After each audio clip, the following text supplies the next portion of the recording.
ಕಾಂಗ್ರೆಸ್ಸಿನ ಸರ್ಕಾರದಲ್ಲಿ ಅಭಿವೃದ್ಧಿ ಅನ್ನೋದು ಸಂಪೂರ್ಣವಾಗಿ ಶೂನ್ಯ ಆಗೈತಿ. ಅದರಲ್ಲಿಯೂ ಕೂಡ ವಿಶೇಷವಾಗಿ ಉತ್ತರ ಕರ್ನಾಟಕದ ಬಗ್ಗೆ ಸಂಪೂರ್ಣ ನಿರ್ಲಕ್ಷ್ಯ ಮಾಡಿದಂಥ ಮುಖ್ಯಮಂತ್ರಿಗಳು ಉಪಮುಖ್ಯಮಂತ್ರಿಗಳನ್ನು ನಮ್ಮ ರಾಜ್ಯ ಸರ್ಕಾರ ಹೊಂದಿತ್ತು. ಮುಖ್ಯಮಂತ್ರಿಗಳು ಕೂಡ ಮೈಸೂರು ಕನ್ನಡಿಯವರು, ಉಪಮುಖ್ಯಮಂತ್ರಿಗಳು ಕೂಡ ದಕ್ಷಿಣ ಕರ್ನಾಟಕದವರು. ಹಾಗಾಗಿ ಉತ್ತರ ಕರ್ನಾಟಕದ ಸಂಪೂರ್ಣ ನಿರ್ಲಕ್ಷ್ಯ ಆಗಿದೆ. ಬೆಳಗಾಂದಲ್ಲಿ ನಡೆದಂಥ ಈ ಅಧಿವೇಶನದಲ್ಲಿ ನಾವು ಈ ವಿಷಯಗಳನ್ನು ಪ್ರಮುಖವಾಗಿ ಎತ್ತೇವೆ. ಅದರ ಜೊತೆ ಹಗರಣಗಳ ಕೂಪಾಗಿರುವಂಥ ಈ ಸರ್ಕಾರದ ಹಗರಣಗಳ ಬಗ್ಗೆ ಒಂದಾದ ಮೇಲೆ ಒಂದು ವಿಷಯಗಳನ್ನು ಇವತ್ತು ಡಿಸ್ಕಷನ್ ಶುರು ಆದಾಗ ಮೊಟ್ಟ ಮೊದಲಾಗಿ ನಾವು ಹಗರಣಗಳ ಬಗ್ಗೆನೇ ಮಾತಾಡಲಿಕ್ಕೆ ಶುರು ಮಾಡ್ತೀವಿ. ಉತ್ತರ ಕರ್ನಾಟಕ ಯೋಜನೆ ನೀರಾವರಿ ಯೋಜನೆಗಳು ಕೂಡ ಮಂದಗತಿಯಲ್ಲಿ ಅಪ್ಪರ್ ಕೃಷ್ಣ 2ದಲ್ಲಿ ಆವಾಗ ನಮಗೆ ಅವಾರ್ಡ್ ಆಗಿತ್ತು. ಅದು ಇನ್ನೂ ಒಂದು ದಿನದ ಹಿಯರಿಂಗ್ ಮಾತ್ರ ಬಾಕಿ ಐತಿ ನನಗೆ ಗೊತ್ತಿದ್ದಂಗೆ. ಅದು ಒಂದು ದಿನದ ಹಿಯರಿಂಗ್ ಬಾಕಿಯಲ್ಲಿ ಆರ್ಡ್ರ್ ಆತಂತಂದ್ರೆ ಅದು ಹಿಯರಿಂಗ್ ಮುಗೀತಂತಂದ್ರೆ ಆರ್ಡ್ರ್ ಆಗ್ತೈತಿ. ನಮಗೆ 524.76 ಮೀಟರ್ಸ್ ಆಲ್ಮಟ್ಟಿಯಲ್ಲಿ ನೀರು ನಿಲ್ಲಕ್ಕೆ ಅವಕಾಶ ಮಾಡಿಕೊಡೋಕ್ಕಾಗ್ತದೆ. ಅದ್ರ ಮೂಲಕ ಸುಮಾರು 15 ಲಕ್ಷ ಹೆಕ್ಟೇರಷ್ಟು ಭೂಮಿಗೆ ನೀರಾವರಿಯ ಅವಕಾಶ ಆಗ್ತದೆ. ಇದನ್ನು ನಾವು ಮಾಡಬೇಕಂತಂದ್ರೆ ಸುಮಾರು 1 ಲಕ್ಷ ಅಷ್ಟು ಎಕರೆಯಷ್ಟು ಭೂಮಿಯನ್ನು ನಾವು ಸರ್ಕಾರ ಕಂಪೆನ್ಸೇಷನ್ ಕೊಟ್ಟು ತೊಗೊಳ್ಬೇಕಾಗ್ತದೆ. ನಮ್ಮ ಸರ್ಕಾರ ಇದ್ದಾಗ ಆ ಕೆಲಸನ ಶುರು ಮಾಡಿತ್ತು. ಮಾನ್ಯ ಶ್ರೀ ಬಸವರಾಜ ಬೊಮ್ಮಾಯಿ ಅವರು ಮುಖ್ಯಮಂತ್ರಿಗಳಿದ್ದಾಗ, ಶ್ರೀ ಕಾರಜೋಳ ಅವರು ಇರಿಗೇಷನ್ ಮಿನಿಸ್ಟರ್ ಇದ್ದಾಗ ಈ ಕೆಲಸವನ್ನು ಶುರು ಮಾಡಿದ್ವಿ ನಾವು. ಆದರೆ ಈಗಿನ ಸರ್ಕಾರ ಈಗ ಸರ್ಕಾರಕ್ಕೆ ಬಂದು 18 ತಿಂಗಳಾದರೂ ಕೂಡ ಇನ್ನೂ ತನಕ ಒಂದೇ ಒಂದು ಇಂಚಿನ ಕಂಪೆನ್ಸೇಷನನ್ನು ಕೊಡುವಂಥ ಕೆಲಸ ಇವರು ಮಾಡಿಲ್ಲ. ನೀರಾವರಿ ಇದ್ದಂಥ ಭೂಮಿಗೆ 25 ಲಕ್ಷ ರೂಪಾಯಿ, ನೀರಾವರಿ ಇಲ್ಲದಂಥ ಒಣ ಬೇಸಾಯ ಮಾಡುವಂಥ ಭೂಮಿಗೆ 20 ಲಕ್ಷ ರೂಪಾಯಿ ಪರ್ ಎಕರೆ ನಮ್ಮ ಆಗಿನ SR ರೇಟಿನ ಪ್ರಕಾರ ಶಿಫ್ಟ್ ಮಾಡಿದ್ದೈತಿ.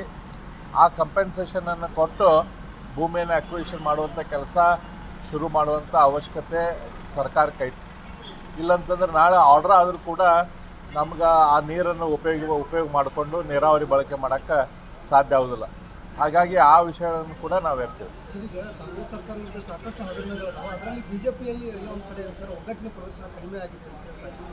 ನೀವು ಇಲ್ಲೇ ಸದನದಲ್ಲಿ ನೀವು ಹಿಂದಿನ ಹೋದ ಸದನದಲ್ಲಿ ಕೂಡ ಎಲ್ಲರಿಗೂ ಜನರಿಗೆ ಅದೇ ಪ್ರಶ್ನೆ ಇತ್ತು, ಯಾವ ರೀತಿ ಸದನದಲ್ಲಿ ನಾವು ಚರ್ಚೆಗಳನ್ನು ಮಾಡ್ತೇವೆ ಅಂತೇಳಿ. ನಾವು ಮಾಡಿದಂಥ ಚರ್ಚೆಯ ಫಲವಾಗಿ ವಾಲ್ಮೀಕಿ ಹಗರಣ ಜನರಿಗೆ ಗೊತ್ತಾಯ್ತು. ಮೂಡಾದ ವಿಷಯಗಳ ಬಗ್ಗೆ ಸರ್ಕಾರ ಚರ್ಚೆ ಮಾಡೋಕ್ಕೆ ಕೊಡಲಿಲ್ಲದಾಗ ನಾವು ಪಾದಯಾತ್ರೆ ಮೂಲಕ ಇಡೀ ರಾಜ್ಯದ ಜನತೆಗೆ ಮೂಡಾದಲ್ಲಿ ಹಗರಣ ಆಗಿದ್ದಂಥ ವಿಷಯ ತಿಳಿದುಕೊಂಡು ಬಂದಿವಿ. ಸ್ವಚ್ಛ ಅಂತ ಹೇಳ್ಕೊಂಡು ಬಂದಿದ್ದಂಥ ಸಿದ್ದರಾಮಯ್ಯನವರ ಅಸಲಿ ಬಣ್ಣ ಜನರ ಮುಂದೆ ಬಂದಂಗಾಯಿತು. ಈ ಸದನದಲ್ಲಿನೂ ಕೂಡ ನೀವು ನೋಡ್ರಿ, ಭಾರತೀಯ ಜನತಾ ಪಕ್ಷ ಅತ್ಯಂತ ಒಗ್ಗಟ್ಟಿನಿಂದ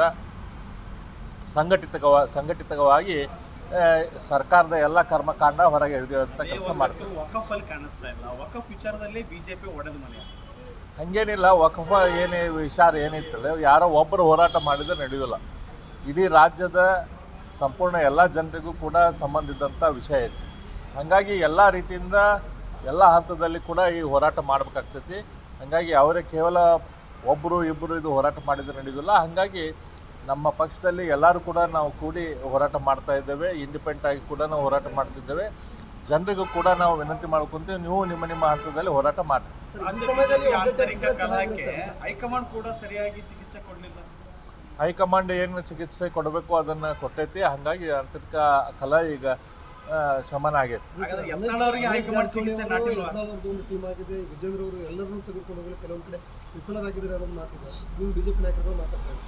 ನೋಡ್ರಿ, ಒಂದೇ ದಿನಕ್ಕೆ ಎಲ್ಲದೂ ಸೊಲ್ಯೂಷನ್ ಆಗೋದಿಲ್ಲ.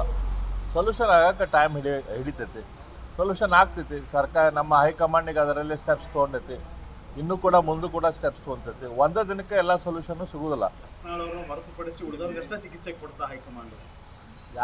ಯಾರಿಗೂ ಚಿಕಿತ್ಸೆ ಕೊಡುವಂಥ ಪ್ರಶ್ನೆನೇ ಇಲ್ಲ. ಇದೇನಿರ್ತೈತಿ, ಪಕ್ಷ ಅಂದ ಮೇಲೆ ಬೇರೆ ಬೇರೆ ರೀತಿಯ ವಿಚಾರಗಳಿರ್ತಾವೆ. ಈಗ ಇಲ್ಲೇ ನೋಡ್ರಿ, ನೀವು ಒಂದು ಪ್ರಶ್ನೆ ಕೇಳ್ತೀರಿ, ಇನ್ನೊಂದು ವಿಷಯ ಬಗ್ಗೆ ಕೇಳ್ತಿರ್ತಾರೆ. ಹಂಗೆ ಇರ್ತೈತೆ ಅದು ವಿಷಯ. ಬೇರೆ ಬೇರೆ ವಿಷಯಗಳ ಬಗ್ಗೆ ಬೇರೆಯವ್ರಿಗೆ ಇಂಟ್ರೆಸ್ಟ್ ಇರ್ತೈತಿ. ಹಾಗಾಗಿ ಅದನ್ನೆಲ್ಲ ಕೂಡಿ ತೊಗೊಂಡು ಹೋಗೋದು ಪಕ್ಷದ ಒಂದು ಸಿದ್ಧಾಂತ, ಅದರ ಲೀಡರ್ಶಿಪ್ ಕ್ವಾಲಿಟಿನೂ ಕೂಡ ಅದ.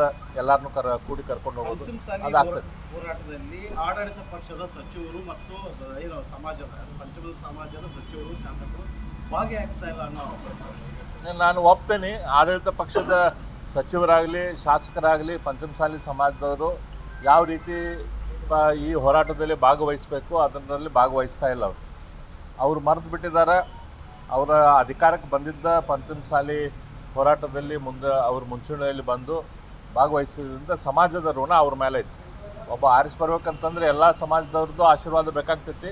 ಅದರಲ್ಲಿ ವಿಶೇಷವಾಗಿ ತಾವು ಹುಟ್ಟಿದಂಥ ಸಮಾಜದ ಋಣನೂ ಕೂಡ ಈ ಶಾಸಕರಿಗೆ ಮತ್ತು ಮಂತ್ರಿಗಳಿಗೆ ಇರಬೇಕು.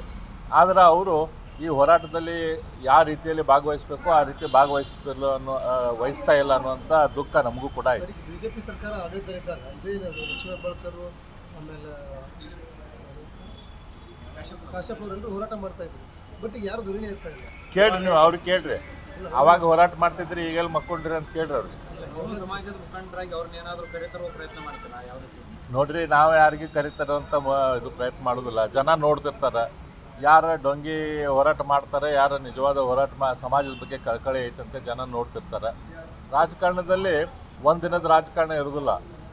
ಈಗ ಅವರು ವಿಜಯಾನಂದ ಕಾಶ್ಯಪ್ನವರಾಗಲಿ ಲಕ್ಷ್ಮಿಯವರಾಗಲಿ ಅವರು ಸುಮಾರು 50ರ ಆಸ್ಪಾಸ್ ಇದ್ದಂಥವ್ರು. ಇನ್ನೊಂದು 20 ವರ್ಷ ರಾಜಕಾರಣ ಮಾಡಬೇಕು. 20 ವರ್ಷ ರಾಜಕಾರಣ ಮಾಡ್ಬೇಕಾದ್ರೆ ನಿಜವಾಗಿ ಜನರ ವಿಷಯ ತೆಗೆದುಕೊಂಡು ಅದಕ್ಕೆ ಹೋರಾಟ ಮಾಡಿದರೆ ಜನ ಅವ್ರನ್ನ ಗುರುತಿಸ್ತಾರೆ. ಇಲ್ಲಕ್ರೆ ಅವ್ರಿಗೆ ಗೊತ್ತಾಗೈತೆ ಇವರು ಯಾವ ರೀತಿ ರಾಜಕಾರಣ ಮಾಡ್ತಾರಂಥೇಳಿ.